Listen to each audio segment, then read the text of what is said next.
نحمده ونصلي على رسوله الكريم أما بعد رب اشرح لي صدري ويسر لي أمري واحلل عقدة من لساني يفقهوا قولي۔ دینی رہنمائی کی مجلس نمبر 364 میں سبھی سامعین کی خدمت میں السلام علیکم ورحمۃ اللہ وبرکاتہ عرض ہے۔ آج کی مجلس کا پہلا سوال یہ ہے کہ ایک عورت طواف زیارت کر رہی تھی تو اس درمیان 2-4 مرتبہ اس کا ٹخنا پنڈلی تک کھل گیا اور استلام کرتے وقت کلائی بھی بار بار کھلتی رہی۔ اس صورت میں اس کے طواف زیارت کا کیا حکم ہے؟ اور اگر اس طواف کے بعد انہوں نے میاں بیوی سے تعلق قائم کر لیا ہو تو کیا حکم ہوگا؟ جواباً عرض ہے کہ طواف میں ستر عورت یعنی اپنے بدن کو چھپانا واجبات میں سے ہے عورتوں کے لیے،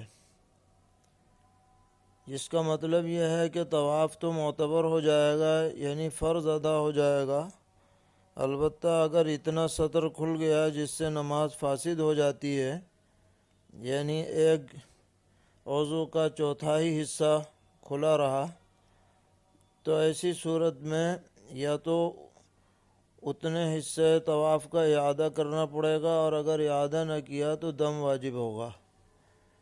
اور بہرحال چونکہ طواف فرض ادا ہو چکا ہے اس لیے میاں بیوی میں تعلق میں کوئی حرج نہیں ہے، اس پر کوئی دم واجب نہیں ہوگا۔ سوال ہے، ہمارے گروپ میں ایک عورت کے حج کے بعد مدینہ منورہ جانے کا وقت ہو گیا تھا اور وہ ناپاکی کی حالت میں تھی، تو کسی کے کہنے پر وہ طواف زیارت اور سعی کر کے مدینے چلی گئی۔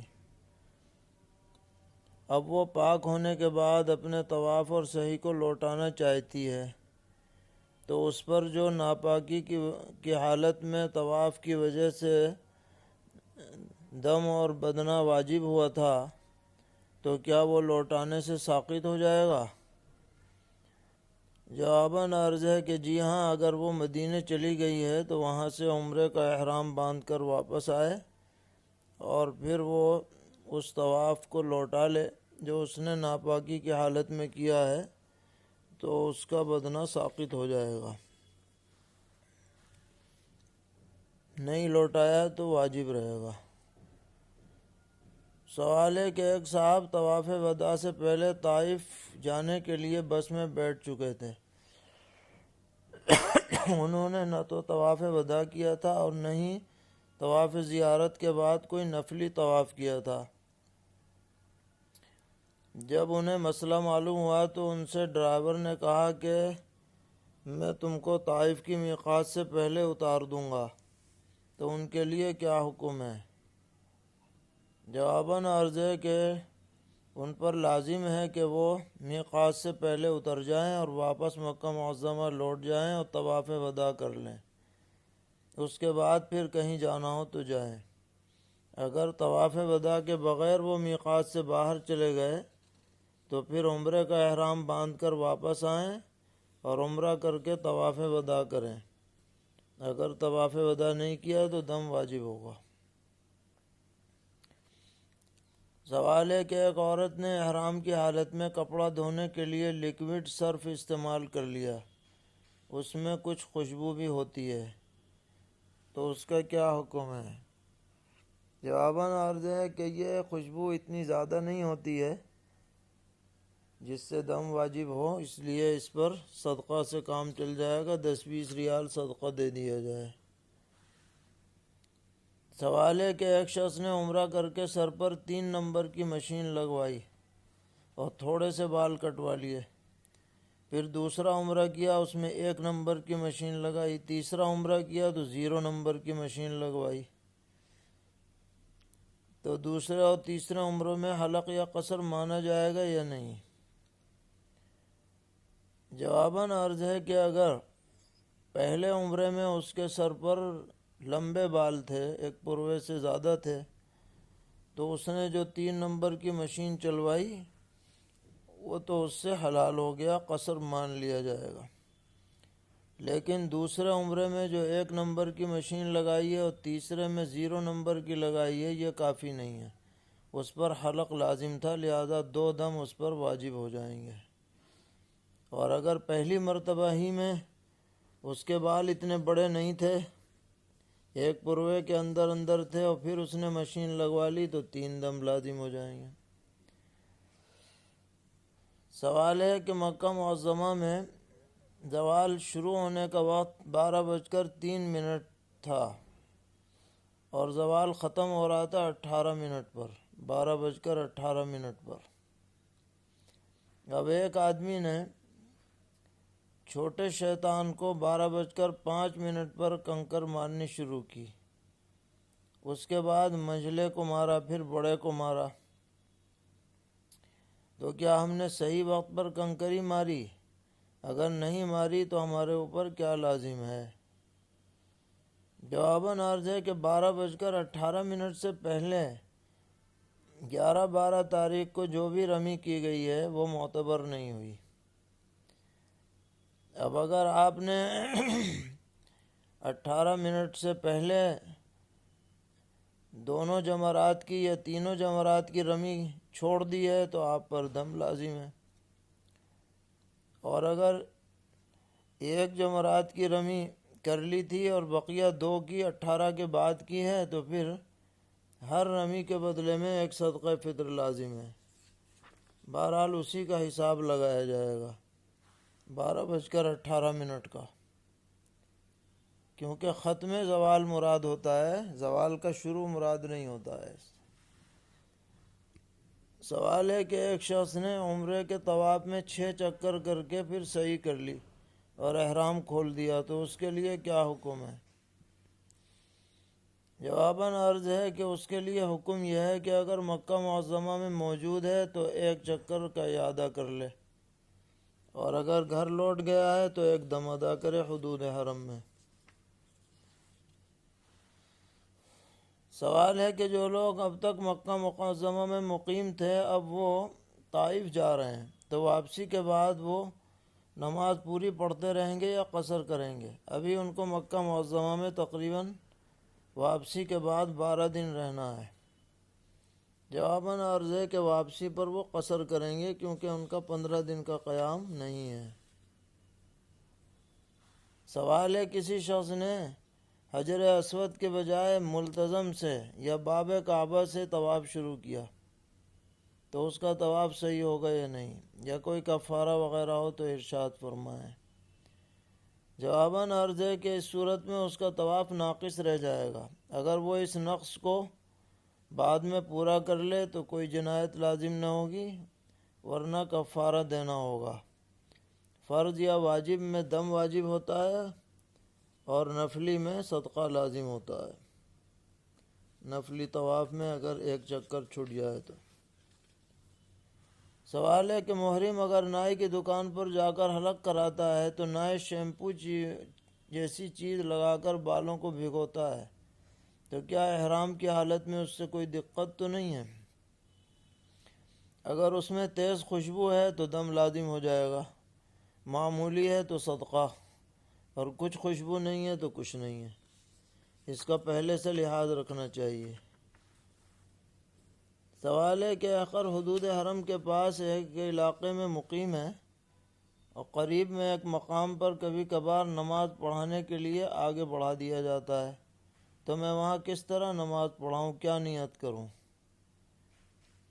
جواباً عرض ہے کہ جیسے آپ نماز پڑھتے ہیں ایسے ہی پڑھا دیں، اگر پیچھے لوگ نماز پڑھ رہے ہوں تو ان کی بھی نیت کر لیں، اچھی بات ہے، اپنے حساب سے اپنے طریقے پر نماز پڑھائیں۔ سوال ہے کولڈ اسٹور میں آلو کے ذخیرے کے دوران بعض اوقات سڑے اور گلے ہوئے آلو بھی نکلتے ہیں، اور وہاں کام کرنے والے مزدوروں کے جسم یا کپڑوں پر ان آلوؤں کا پانی وغیرہ لگ جاتا ہے، تو ایسی حالت میں ان کپڑوں یا جسموں پر لگ جانے والی گندگی کا شرعی حکم کیا ہے؟ کیا اگر وہ اس حالت میں نماز پڑھیں تو نماز درست ہوگی یا پہلے دھونا ضروری ہوگا؟ جواباً عرض ہے کہ محض سڑنے کی وجہ سے آلو کا پانی ناپاک نہیں ہوتا ہے جب تک کہ کوئی اور نجاست اس میں شامل نہ ہو، اس لیے اگر وہ کپڑے پر لگ جائے تو نماز فاسد نہ ہوگی، لیکن بہتر یہی ہے کہ بدبو کی حالت میں نماز نہ پڑھی جائے، پاک صاف ہو کر پڑھی جائے۔ سوال ہے، مسجد کے پہلے فلور پر جماعت ثانیہ کا کیا حکم ہے؟ جواباً عرض ہے کہ اہل محلہ کے لیے وہاں نماز پڑھنا، تکرار کرنا بلا عذر مکروہ ہے، اس سے بچنا چاہیے۔ سوال ہے کہ ہم مسافر ہیں، ہم نے مقیم امام کے پیچھے عصر کی 4 رکعت نماز پڑھی، لیکن وہ نماز کسی وجہ سے لوٹانی پڑ رہی ہے، تو اب ہم اگر اپنی الگ پڑھیں گے تو 4 لوٹائیں گے یا 2؟ جواباً عرض ہے کہ اگر وہ نماز باطل ہو چکی ہے اور مسافر الگ سے نماز پڑھ رہا ہے تو 2 پڑھے گا، اور اگر وہ نماز فاسد ہوئی تھی، اس کی وجہ سے دہرانی پڑ رہی ہے، تو اب 4 دہرائے گا، کیونکہ اس پر مقیم کی اقتداء کی وجہ سے 4 واجب ہو چکی ہیں۔ سوال ہے، کیا عیدگاہ کے پورے میدان میں اینٹ سیمنٹ سے فرش بچھانا جائز ہے یا نہیں؟ جواباً عرض ہے کہ ہاں بچھا سکتے ہیں، اس میں کوئی حرج نہیں ہے، یہ نہیں ہے کہ عیدگاہ کچی ہو، ایسی کوئی بات نہیں ہے۔ سوال ہے، آرٹیفیشل انگوٹھی پہننے کے بارے میں کیا حکم ہے؟ اس کو پہن کر نماز وغیرہ پڑھنا کیسا ہے؟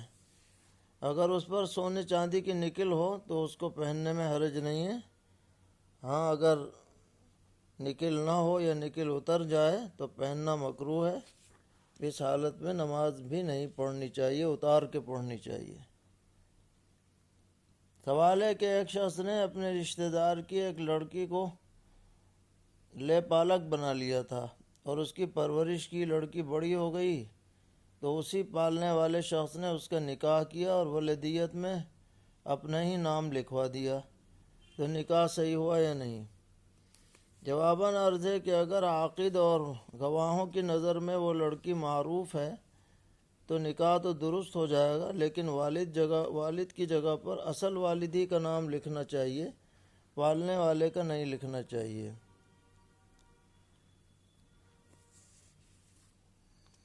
سوال کر رہے ہیں کہ میں ایک سنی مسلمان ہوں اور قربانی کے لیے بکرے پالتا ہوں، اور بکرے پالنے والوں میں ایک طریقہ یہ رائج ہے جسے بھرائی کہا جاتا ہے، اس میں بکرے کو پکڑ کر منہ کے ذریعے خوراک کھلائی جاتی ہے تاکہ اس کا وزن بڑھ جائے اور وہ زیادہ بھاری نظر آئے، تو شریعت کی روشنی میں ایسا کرنا کیسا ہے؟ جواباً عرض ہے کہ یہ بھرائی کا طریقہ جانور کے لیے تکلیف دہ ہے، اس کی وجہ سے یہ ممنوع ہے اور ایسا ہرگز نہیں کرنا چاہیے، لیکن اگر اس طرح کھلانے سے واقعتاً اس کا وزن بڑھ جائے تو خرید و فروخت اور قربانی سب درست ہوگی،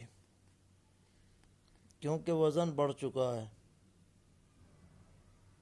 البتہ ایک دوسرا طریقہ جو پانی بھرائی کا ہوتا ہے، یہ عیب سمجھا جائے گا، اگر بعد میں اس کا وزن ہلکا رہ جائے تو خریدار کو حق ہوگا کہ وہ اس کو واپس کر دے اور یا جو نقصان ہے اس کی تلافی کرے۔ سوال ہے کہ ایک شخص کی ایک بیوی تھی اور وہ نعوذ باللہ مرتد ہو گئی تھی، اب وہ دوبارہ اسلام لے آئی ہے، تو اب شوہر کے لیے کیا حکم ہے؟ وہ دوبارہ نکاح کرنا چاہے تو کیا صورت ہوگی؟ عدت کا کیا حکم ہے؟ جواباً عرض ہے کہ اس کا دوبارہ نکاح نئے مہر کے ساتھ ہوگا اور وہ درست ہو جائے گا، البتہ اگر وہ عورت کسی اور مرد کے ساتھ رہی ہے ارتداد کی حالت میں تو اس شوہر کو چاہیے کہ جب تک وہ ایک مرتبہ ناپاکی سے پاک نہ ہو جائے اس وقت تک اس کے قریب نہ جائے، نکاح تو ہو جائے گا لیکن قربت اس وقت تک درست نہیں ہوگی۔ اللہ تعالی ہم سب کو دین پر استقامت عطا فرمائے، ہر طرح کے شرور سے محفوظ رکھیں۔ وصلی اللہ تعالی علی خیر خلقہ محمد وعلی آلہ واصحابہ وذریاتہ اجمعین.